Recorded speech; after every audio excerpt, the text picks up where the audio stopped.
یہ وہی ہے کہ آگے جا کے کوئی مومنٹم نہ بننے پائے یہ ایکسٹینشن کے خلاف، کیونکہ ایکسٹینشن محض ایکسٹینشن نہیں ہے، بلکہ جو اگر ایکسٹینشن خدا نہ خواستہ ہو گئی، میں بڑے سوچ سمجھ کے کہنا، اگر خدا نہ خواستہ ہو گئی تو آپ یہ پچھلے 3.5 سال کو بھی بھول جائیں گے، جو اگلے ایکسٹینشن کے بعد کی جو پاکستان میں جو ہمیں منظر نامہ میں دیکھ رہا ہوں وہ کتنا بھیانک ہوگا۔ صابر صاحب کٹ شارٹ جواب دے دیجیے گا، اگر آپ لمبا جواب نہیں دے سکتے۔ آپ کو لگتا ہے کہ ایکسٹینشن کے معاملے کے اوپر عدالتوں سے کچھ ہو سکتا ہے جو عدالتی مومنٹم کو توڑنے کی کوشش کی جا رہی ہے؟ دیکھیں ایکسٹینشن کا معاملہ یہ ہے کہ جوڈیشری میں ابھی وہ 26ویں غیر آئینی ترمیم پینڈنگ پڑی ہے۔ اس کا مختصر سا جواب یہ ہے ابھی تک اس پہ فیصلہ نہیں ہوا، نمبر 1۔ ایکسٹینشن کا قانون، اس پہ بھی ابھی تک فیصلہ نہیں ہوا۔ نمبر 3، جسٹس عاصم منیر صاحب کی جو اپوائنٹمنٹ ہے، یہ پاکستان کی تاریخ کے پہلے لیفٹیننٹ جنرل ہیں جو کہ ریٹائرمنٹ کے بعد ان کو پروموشن دی گئی اور ریٹائرمنٹ کے بعد ان کو آرمی چیف بنایا گیا۔ اس میں بہت ساری چیزیں جو ہیں وہ آئین اور قانون کی کتابوں میں ابھی تک دبی ہوئی ہیں، تو یہ خدشہ ان کو موجود ہے، اسی لیے فوکس کیا جا رہا ہے جوڈیشری کو۔ اور اس کے بعد کیونکہ میڈیا اب اس قابل نہیں رہا، میڈیا کو آلموسٹ انہوں نے کر لیا ہے، جوڈیشری سے ان کو خطرہ ہے،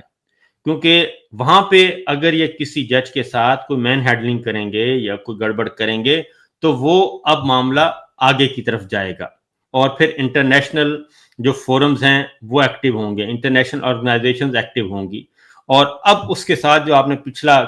کیا تھا، اب اگلا مسئلہ ہے کامن ویلتھ کی رپورٹ کا، انٹرنیشنل آبزرورز کی رپورٹ کا۔ اس رپورٹ کو انہوں نے اب تک رکوایا ہوا ہے، اور رپورٹ سب کے پاس موجود ہے، ظاہر ہے انٹرنیشنل آبزرورز آئے کامن ویلتھ کے، انہوں نے ایک رپورٹ تیار کی، انہوں نے اپنے ممبرز کنٹریز کو بھجوا دی، اس کو صرف پبلک کرنا ہے، وہ سب کے پاس موجود ہے، وہ یو این کے پاس بھی موجود ہے، وہ امریکہ کے پاس بھی موجود ہے، ان ساروں نے کچا چٹھا 8 فروری 2024 کا لکھ کے رکھا ہوا ہے۔ تو اس کو اس کے ساتھ پھر انٹر لنک کریں، کامن ویلتھ کی رپورٹ میں بھی وہی باتیں لکھی گئی ہیں جو کہ ہماری آلریڈی جو پاکستان میں ہم آبزرو کرتے رہے ہیں، اور جو کمشنر راول پنڈی کی گواہی موجود ہے لیاقت حسین چٹھا صاحب کی، وہ ساری باتیں بتا چکے ہیں۔ تو ان کو سارے کا سارا خطرہ جو ہے وہ یہی ہے کہ اگر ایکسٹینشن نہ ہو سکی یا ایکسٹینشن کے بعد بھی معاملات مومنٹم جسے کہتے ہیں، اگر مومنٹم بن گیا تو پھر یہ سارے کا سارا نظام خطرے میں ہوگا، بلکہ یہ سارے زمین بوس ہوں گے اس نظام کے ساتھ ہی، ایک دوسرے کو یہ بچانے کے لیے یہ سب کچھ کر رہے ہیں۔ سر کامن ویلتھ کی رپورٹ کا کیونکہ آپ نے ذکر کیا، اس پہ برطانوی میڈیا بھی اب ڈسکشنز کر رہا ہے، اور یہ جس طرح سے لیک ہوا، جس طرح سے اس کا کچھ حصہ سامنے آیا، آپ کو لگتا ہے یہ امریکہ سے جو ایک آشرواد ملا ہوا تھا وقتی طور پہ، یہ اشارہ ہے کہ وہ معاملات اب ختم ہونے کی طرف جا رہے ہیں؟ دیکھیں پھر بات ہم کرتے ہیں، ہم اسی فورم پہ کرتے رہیں یہ بات کہ اگر ہم آپس کے معاملات صحیح نہیں کریں گے اور جو اسٹیٹ افیئرز ہیں اگر اسی طرح لڑتے رہیں گے تو اس کا فائدہ باہر والے اٹھاتے ہیں۔ اور یہ جو کہا جاتا ہے نا کہ اس وقت مضبوط ترین جناب جنرل صاحب جو اس وقت سب کچھ ان کے کنٹرول میں ہے، یہ آپ انٹرنل پالیٹکس میں تو کہہ سکتے ہیں، لیکن اصل میں وہ کمزور ترین اس وقت چیف ہیں، جو جن کی اپنی بنیاد جو ہے وہ درست نہیں ہے، جو ایک فیک نظام لے کر چل رہے ہیں، ایک جعلی نظام لے کر چل رہے ہیں، اور دنیا کو اس بات کا پتہ ہے، مجھے پتہ ہے، آپ کو پتہ ہے، دنیا کو بھی پتہ ہے۔ اور ایسا شخص یا ایسی اتھارٹی بہت زیادہ ونرریبل ہوتی ہے،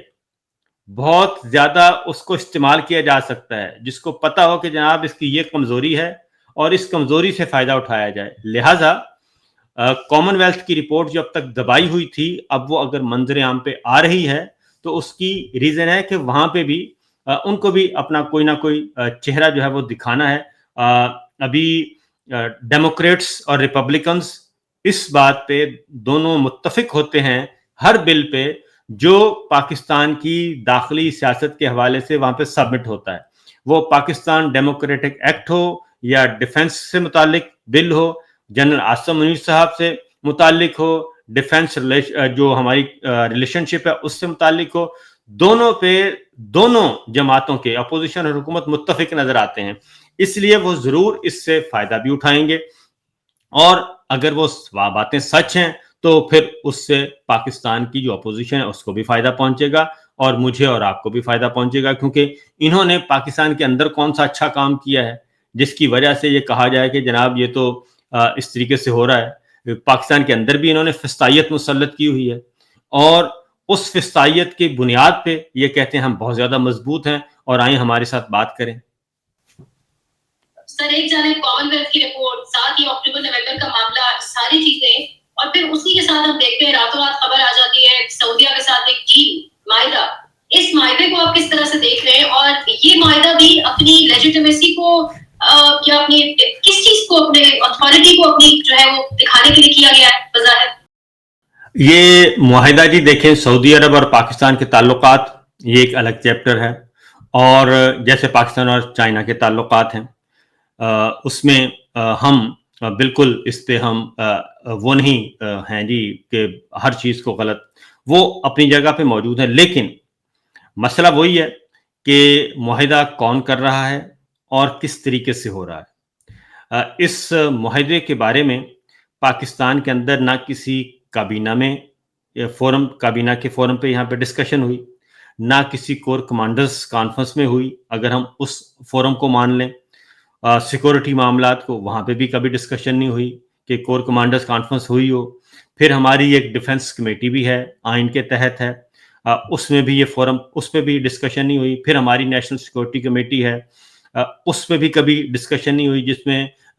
ہماری سول سائڈ اور ملٹری سائڈ دونوں کی سینئر لیڈرشپ موجود ہوتی ہے۔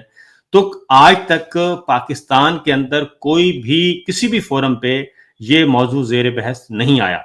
اور یہ اتنا خفیہ طریقے سے اس کو کیا گیا، اور پھر اس کے بعد جس طریقے سے اس کا پولیٹیکل نیریٹو بنانے کی اور اس کا پولیٹیکل مائلیج حاصل کرنے کی کوشش کی گئی، اس کے بعد یہ جو معاہدہ ہے یہ از خود متنازع ہوتا جا رہا ہے۔ اور اس کی ریزن صرف یہ ہے کہ اگر اس معاہدے کو آپ دیکھیں، آج جیسے مساجد میں دعاؤں کو کہا گیا ہے کہ اس کو لائیو ٹیلی کاسٹ کرنا ہے، دعائیں کی جا رہی ہیں۔ یہ دو ملکوں کے درمیان معاہدہ ہے ڈیفنس کوآپریشن کا، یہ چائنا کے ساتھ بھی موجود ہے، یہ دوسرے کسی اور ملک کے ساتھ بھی ہو سکتا ہے، ترکی کے ساتھ بھی مختلف لیول کا موجود ہے۔ تو کبھی بھی اس طریقے سے علماء کرام کو یا مساجد میں یہ نہیں کہا گیا کہ آپ اس کو ذرا اس کو اسلامی ٹچ دیں۔ تو یہ خادم الحرمین شریفین جو ہیں ہمارے سعودی شہنشاہ، یہ ان کے ساتھ ایک ایگریمنٹ ہوا ہے، تو اس کو اب کہا جا رہا ہے کہ یہ حرمین شریفین کا جو ہے اس کو حفاظت کے لیے،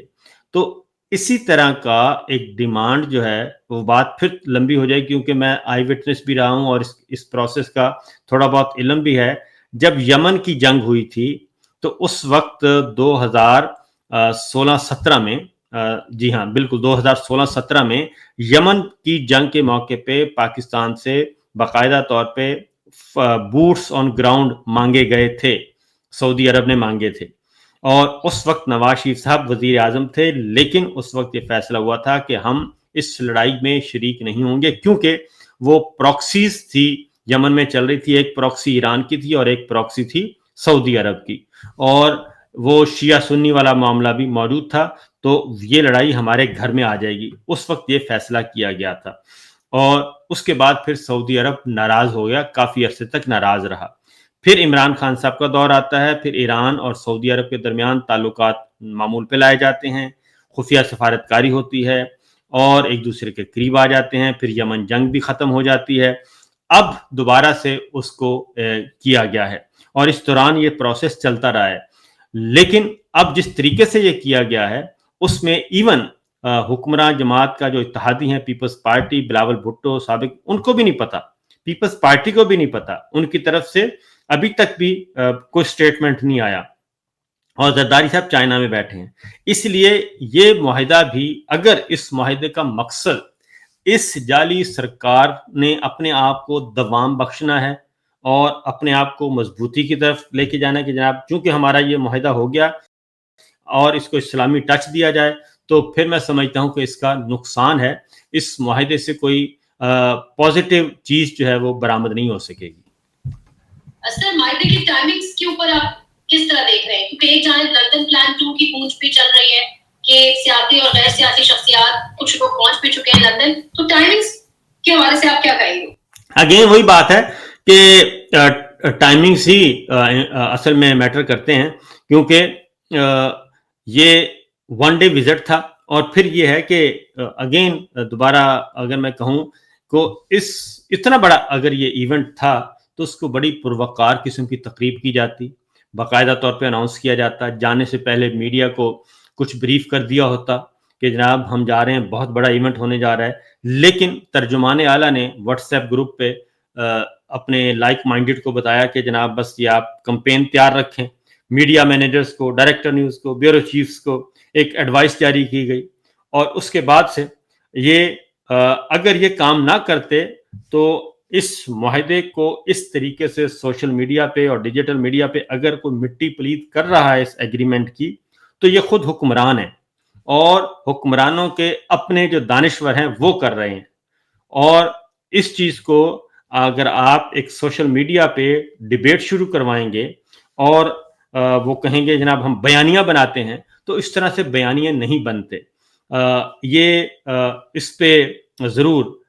اس ایشو پہ ضرور بات کرنی چاہیے جہاں جہاں ہم کر سکتے ہیں۔ تو معاملہ ٹائمنگز کا ہی ہے، اس سے اب وہی سیاسی فائدہ حاصل کرنے کی کوشش کی جا رہی ہے۔ اب اس کی بنیاد پہ وہ ایکسٹینشن کو جواز بخشا جائے گا، کیونکہ پہلے پاکستان اور بھارت کی لڑائی ہوئی تو فیلڈ مارشل کا عہدہ ارن کر لیا بقول رانا ثناء اللہ صاحب نے، اب یہ ایک معاہدہ ہو گیا تھا، اب اس کے بدلے میں کیا ارن کیا جائے گا، یہ اگر اس کے بدلے میں ایکسٹینشن ارن کی جائے گی تو از خود پھر اس کا مطلب ہے یہ پولیٹیکلی موٹیویٹڈ ایک سٹیج تیار کیا گیا ہے اور اس سے فائدہ اٹھانے کی کوشش کی جا رہی ہے۔ سر یہ بھی کہا جا رہا ہے کہ لندن پلان 2 کے نتیجے میں عمران خان کو ایک لمبے عرصے کے لیے آئسولیشن میں بھی ڈالا جائے گا۔ میں پہلے بھی کر چکا ہوں، مختصراً آپ کو بتا دوں کہ مری میں جو کچھ طے ہوا تھا اس میں اسی کو لے کے آگے بڑھا جائے گا، اور یہ ایکسٹینشن اس وقت تک نہیں ہوئے گی، نوٹیفیکیشن نہیں ہوگا جب تک عمران خان صاحب کو توشہ خانہ میں سزا نہ سنا دی جائے، 9 مئی کے مقدمات میں سزا نہ سنا دی جائے، اور جنرل فیض کو کا کورٹ مارشل ان کو بھی سزا نہ سنا دی جائے۔ یہ 3 جو ہیں نوٹیفیکیشن سے پہلے کی ڈیمانڈز ہیں، اور ان ڈیمانڈز کو پورا کرنا ضروری ہے، اور اسی لیے اب جو کچھ مری میں ڈسکشن ہوئی، اب وہاں سے سعودی عرب، کیونکہ جو ہمارے ہاں ایک یہ جو سیٹ اپ ہے، اس میں بتا دوں کہ یہ جو پاور شیئرنگ فارمولا رات 12 بجے آپ کو یاد ہوگا 8 فروری 2024 کے الیکشن کے بعد رات 12 بجے تقریباً ان کو بستروں سے اٹھا کے پریس کانفرنس کروائی گئی تھی، زرداری صاحب کو، ان سب کو۔ تو اس وقت برادر اسلامی ملک کی ایک کچھ نمائندے بھی اسلام آباد اور لاہور کی گلیوں میں موجود تھے، تو اس لیے اگین ایک گارنٹر کی تلاش ہے بیسیکلی، اور گارنٹر جو ہے وہ انٹرنیشنلی ہوگا، بیرون ملک ہوگا، کوئی برادر ملک ہوگا، برادر ملک کا کوئی شہزادہ ہوگا، اور یا شہزادے سے کچھ بڑا ہو جائے گا، تو وہ گارنٹر تلاش کیا جا رہا ہے جو ایکسٹینشن کے بعد دونوں فریقین کو باندھ کر رکھے۔ صاحب صاحب وہ گارنٹر عمران خان کے حوالے سے کوئی بات نہیں کرے گا دونوں فریقین سے؟ نہیں، یہ تو ڈیل ہو رہی ہے جنرل عاصم منیر صاحب کی اور نواز شریف صاحب کی، یہ ان کی ڈیل ہے، ان دونوں نے آگے کیسے بڑھنا ہے، اور یہی کیونکہ جو London plan first London plan 1 تھا، اس میں نواز شریف صاحب کو وزیر اعظم بنایا جانا تھا، لیکن وہ لندن پلان کا یہ حصہ عمل پذیر نہیں ہو سکا. ٹھیک ہے جی. اور اس کے بعد آتا ہے پھر مری، کیونکہ اس دوران پھر دوریاں، رنجشیں، کوئی تھوڑی سی ناراضگیاں ہوئیں، اور پھر آپ کو یاد ہوگا کہ جنرل عاصم منیر صاحب نواز شریف صاحب سے ملاقات بھی کرنے گئے تھے جاتی عمرہ میں، ان سے ملاقات بھی ہوئی تھی، اور ان کو ساری صورتحال سے بتانے کی کوشش کی گئی تھی. تو یہ سارا جو ہے بیک ڈور چینل پہ یہ چیزیں چل رہی ہیں. اور اب مری میں جو کچھ ہوا، کیونکہ اب ایکسٹینشن آ چکی ہے، نواز شریف صاحب انتظار کر رہے تھے کہ ایکسٹینشن کا وقت آنا ہی آنا ہے، اور یہ سارے جنہوں نے مجھے دھوکہ دیا ہے اس وقت میں حساب لوں گا. تو اب وہ حساب مانگ رہے ہیں، اور اب دوبارہ سے ایک لندن پلان پارٹ 2 آئے گا، اور مری میں کچھ جزیات طے ہوئی ہیں. میں نے آپ کو بتا دیا 3 مطالبات ہیں، وہ فوری طور پہ پورے کرنا لازمی ہیں، اور اس کے بعد پھر آگے فردر چلا جائے گا. اب لندن میں سارے اسی لیے جمع ہو رہے ہیں، لندن میں یہ ادھر آئیں گے، ادھر سارے موجود ہوں گے، اس کے بعد پھر یہ امریکہ جائیں گے، امریکہ سے واپس آ کے لندن میں بیٹھیں گے. خواجہ صاحب بھی پہنچ چکے ہیں، سارے جتنے بھی جو ہوتے ہیں یہ کانسپریٹرز اور مینوور کرنے والے پلیئرز سارے موجود ہیں اس وقت. سامر صاحب، آپ نے بات کر لی کہ وہ گارنٹر ہوگا ان دونوں فریقین کے مابین، طے کروائے گا چیزیں، لیکن یہ جو ریئر ارتھ منرلز، کرپٹو اور وہ معاملات کی طے کر کے آئے، اگر ان معاملات میں کہیں ہیرا پھیری ہو جاتی ہے تو پھر امریکہ کیا کرے گا؟ اور پھر جب بڑا چودھری کوئی حکم دے گا تو پھر یہ گارنٹرز اور پھر یہ سارا معاملہ کہاں جائے گا؟ پھر ہم اور آپ سب لوگ آزاد ہو جائیں گے. ایسا ہوگا؟ ویسے کوئی آپ کو ایسے چانسز نظر آ رہے ہیں کہ معاملات ہمارے وہاں خراب ہو سکتے ہیں؟ کیونکہ مودی اور ٹرمپ بھی بظاہر لگ رہا ہے کہ واپس قریب آ رہے ہیں. دیکھیں، یہ ان کو مجھ سے پوچھے تو ان کو جانے نہیں چاہیے تھا وہاں پہ، جنرل صاحب کو، کیونکہ آپ کس حیثیت میں وہاں گئے اور کیوں گئے اور کیوں اتنی بڑی بڑی آفرز کر کے آئے. تو اب اگر یہ چلے گئے ہیں تو اب دوبارہ دیکھتے ہیں کہ سپٹمبر میں، یعنی کہ اسی مہینے امریکہ میں کیا ہوتا ہے، کیونکہ یہ ہو نہیں سکتا، پاسبل نہیں ہے. آپ امریکہ ہو،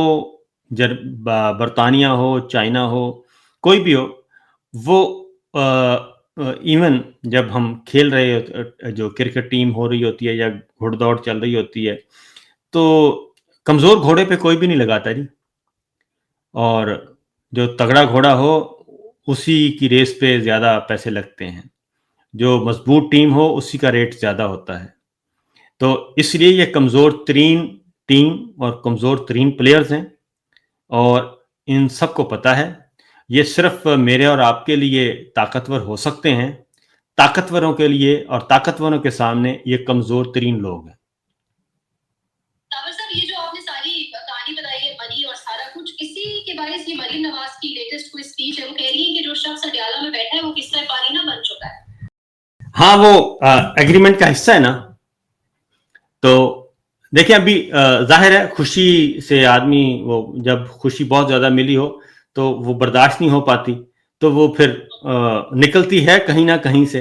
تو ابھی اور بھی یہ جذباتی ہو گیا، ایسی گفتگو کریں گے اور یہ خود ہی بتائیں گے کہ مری میں ان کے معاملات، کیونکہ یہ کہہ دینے سے تو کافی نہیں ہے، کیونکہ یہ باتیں تو پرویز مشرف صاحب نے نواز آج میں پڑھ رہا تھا، مریم صاحبہ بھی یہ کہتی ہیں، قصہ پارینہ، پھر رانا ثناء اللہ صاحب کا میں پڑھ رہا تھا بیان، اور کہ بس آپ بھول جائیں، خواجہ آصف صاحب کو پڑھتا ہوں تو یہ بھول جاتے ہیں کہ نواز شریف صاحب نے تو بھائی آرمی چیف کا طیارہ ہائی جیک کیا تھا، اور ان کو تو سزائیں ہو گئی تھیں، اور سزائیں ہو کے جیلوں میں ڈال دیا گیا تھا. تو اتنے سنگین جرائم کرنے والا فوج کا دشمن ہے، پاکستان کا دشمن ہے، یا جو اڈیالہ جیل میں ڈیل نہ کرنے والا دشمن ہے. اگر ایک آرمی چیف کا طیارہ ہائی جیک کر کے اغوا کروانے والا واپس آ سکتا ہے اور اسی کو سینے سے لگایا جا سکتا ہے، تو پھر یہ عمران خان کا تو کوئی جرم ہی نہیں ہے، اور میرا اور آپ کا تو کوئی جرم ہی نہیں ہے. ہم کس جرم کی سزا بھگت رہے ہیں؟